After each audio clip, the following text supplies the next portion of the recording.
Ojirenga mama, yesengwe sandio, yesengwe na sepelio, musala pena sui, omemelima evalenge ngakalibela sandio, sandio.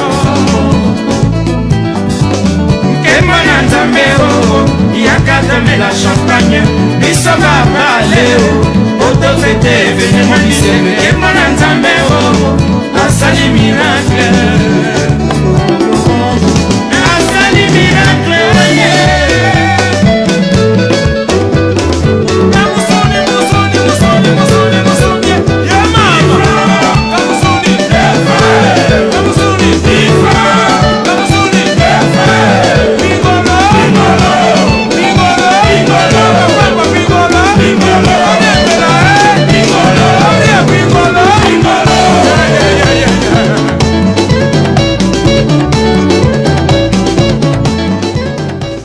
C'est l'artiste le plus heureux de l'année 1983. Et je vais vous dire pourquoi. Excusez, griffe, hein? Drôle de chose. Je vais vous dire pourquoi. C'est l'artiste qui a vendu le plus de disques possible en 83. Il a vendu 19 045 tours. Quoi? 19 045 tours, faites les calculs vous-même. C'était avec la célèbre chanson Ceci, c'est là. Eh bien, puisqu'il est là lui-même, eh bien, il part pas. Hein. On le garde encore avec nous ici pendant 6 minutes. Okay. Inutile de vous le présenter, vous le connaissez déjà. Voici Lidjo Kwempa, quand même.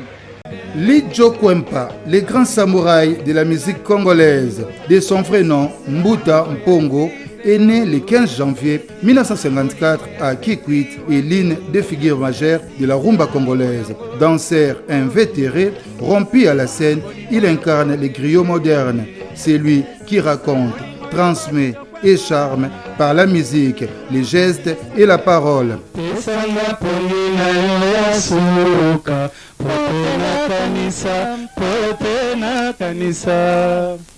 Pesanga ide na yo ya nzoto mamine ya mama nene nakomi solo yenga yenga mpona koluka ngana ekima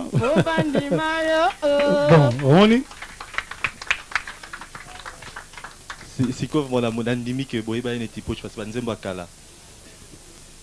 Alors banzembo yo ler tozaki na internat na Indobo ndeto bandako betango biso dena mutunanga na orchestre internat. Alors yango petit nanga Marie Paul abimisa yango na album ya Mulanga Malasi akomela genga senga permission. Son parcours artistique démarre dans les formations locales avant de rejoindre Grand Zaïko Wawa, véritable pépinière de talents, mais c'est en 1981 que son étoile s'affirme pleinement lorsqu'il intègre Viva la Musica de Papa Wemba, où il devient rapidement l'un des piliers scéniques du groupe. Et na botama wapi na Viva Papa Wemba zaki malheureux. Il est resté malheureux na Viva. L'air Kester, il est resté. Il avait même pas. Azam ta chance du moins. Mais hein tala. Mais aujourd'hui la mission de wana wapi.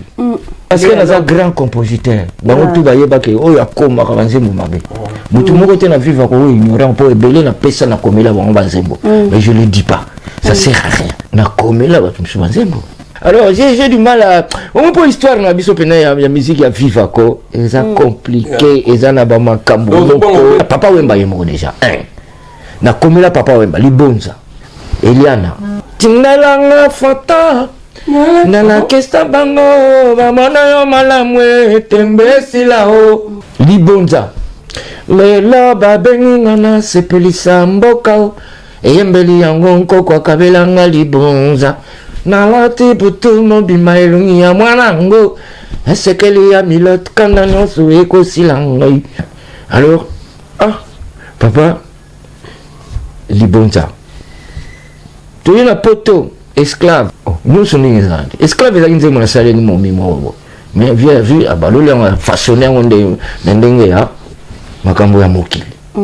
Esclave, la vie est belle, nzembo travailler prenez de la ouais ezali nini ezali babengango nini eza ba fable bon le laboureur de ces enfants ba fable ngana zui na yembi yango ngana sako yemba na okoma ngo ka boy na oyemba papa mona ayoki azo seka ngana zo yemba nga travailler prenez de la peine c'est le fond qui manque le moins na bandu yemba na ngai ndengona. Papa intéressé. Ah mais c'est pas mal la récitation là. Fable au baloli en oboe. Si l'air baya ko luka pour ça la film, a dit que je crois que cette chanson là, le laboureur de ses enfants va de pair avec le film que je vais faire. En 1982, il signe Ceci c'est là, titre devenu classique qui contribue à redonner à Viva la Musica son éclat au cœur d'une période de récomposition.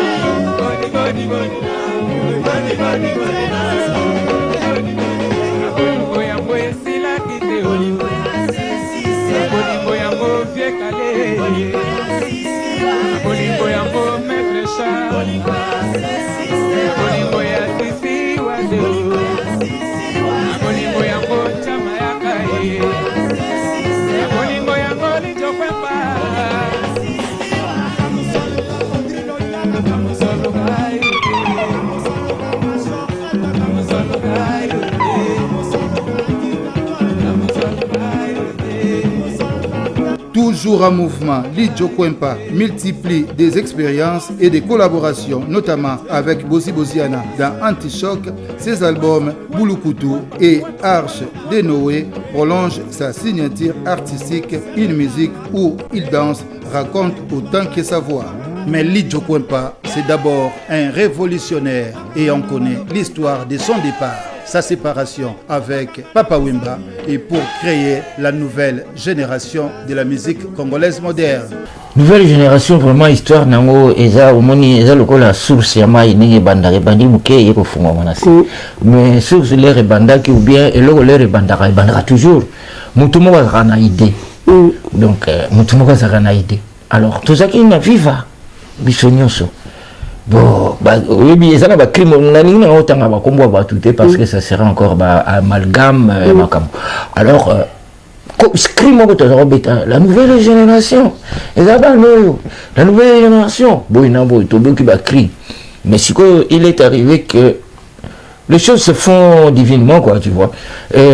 Nzambe Kaka, Ndénoluba, tu as bêta concert na Belgique. Charlie Mboyo, producteur, qui vive la musique à peine au grand complet. Tu as un concert, oui, tu as tomati, tu as petit concert bien, mais Charlie Mboyo a Kimina Mbongo. Hein? Masali Bajena Bango. Mais Simbi.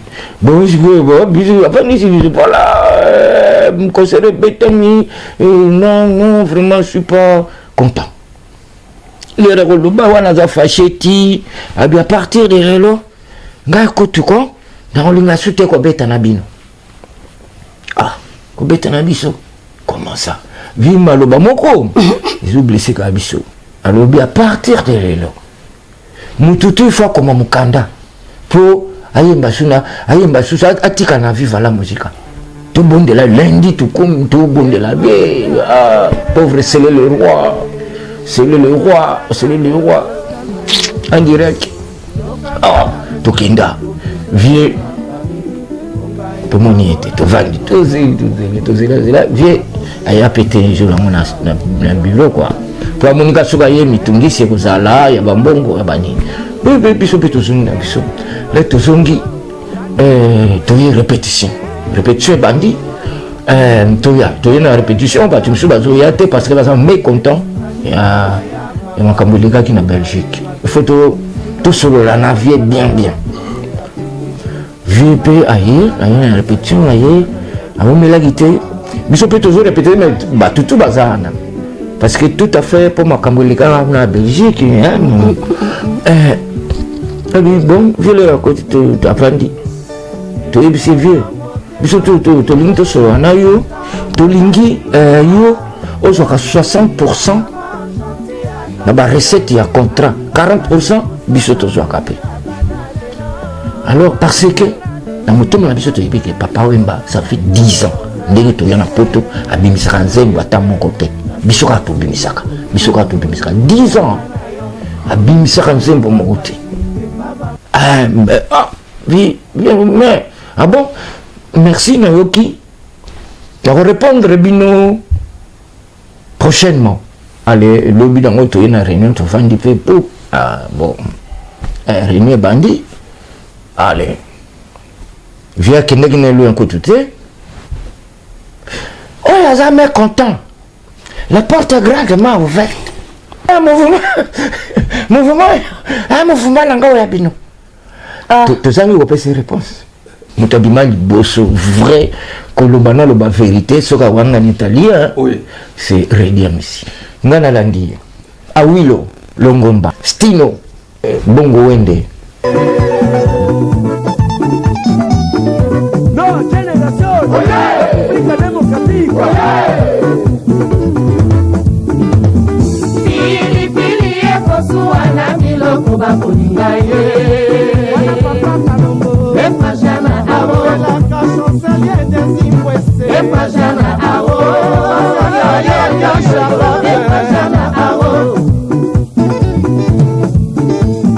Pilipili ekosuana biloko bakolinga ye.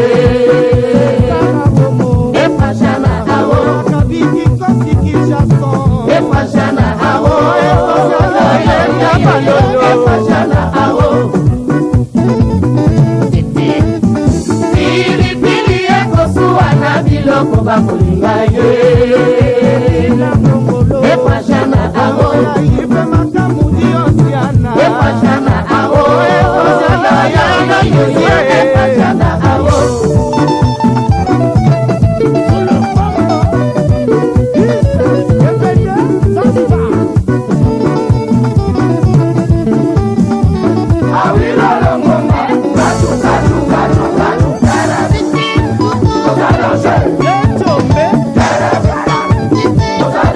Avec ces grands bouleversements et la nouvelle génération, Lidjo Kwempa a été l'homme qui a compliqué une bonne partie de la carrière de Papa Wemba.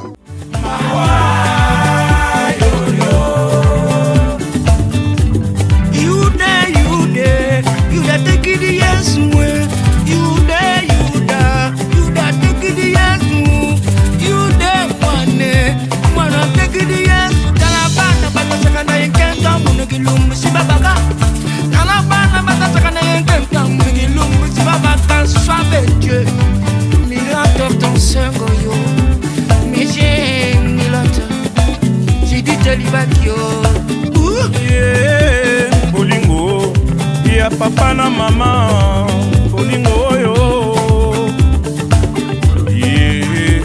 bolingo ya papa na mama bolingo oyo soki bolingo ezalaki ya kosomba mbele natandela yo motalaka na wenze basombi baleka bakakola yo bolingo na ngai etekami na wenze nandimaki te bolingo na ngai ekosambwa boye mama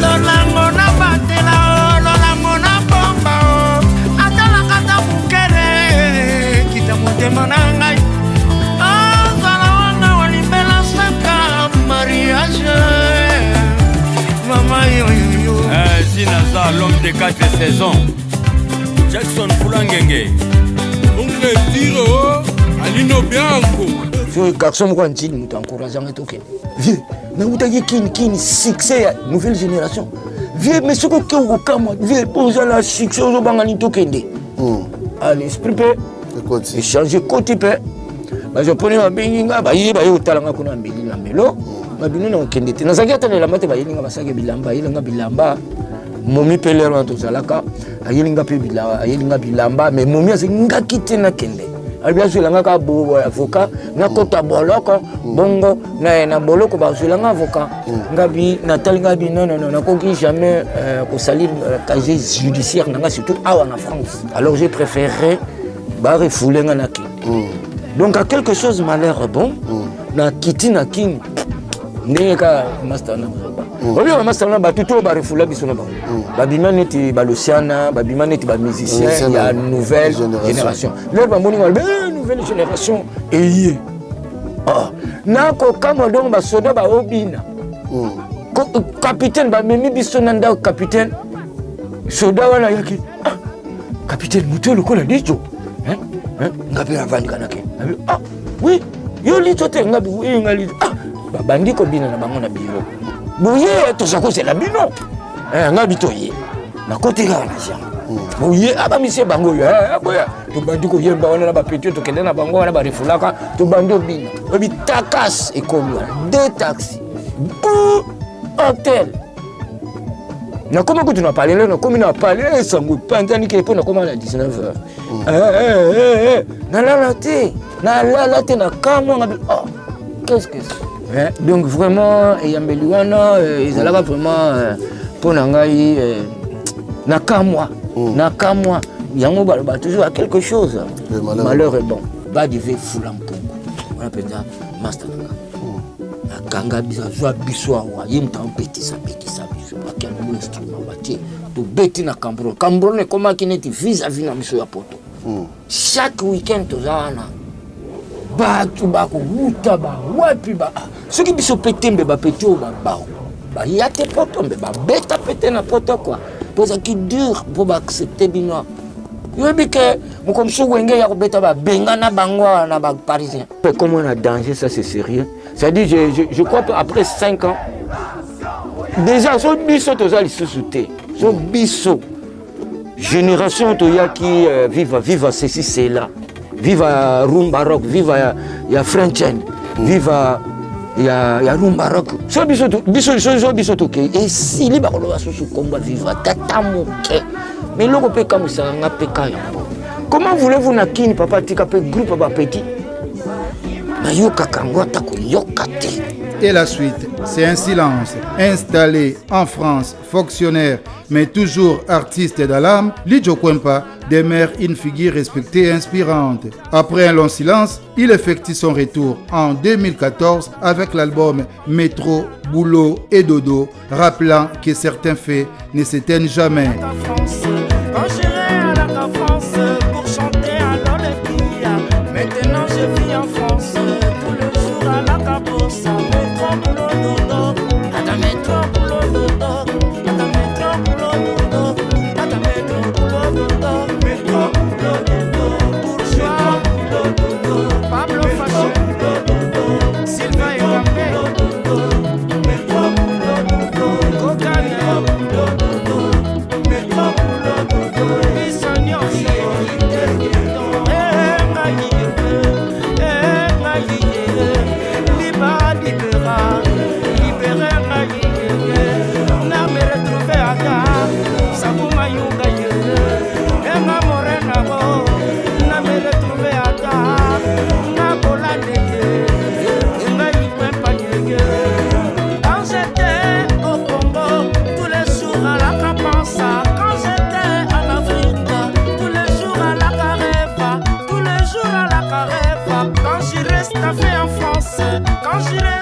Il brille encore en profondeur. Son empreinte est profonde. Il n'a pas seulement marqué l'histoire de la rumba, il en a façonné un chapitre vivant. Viva la musica.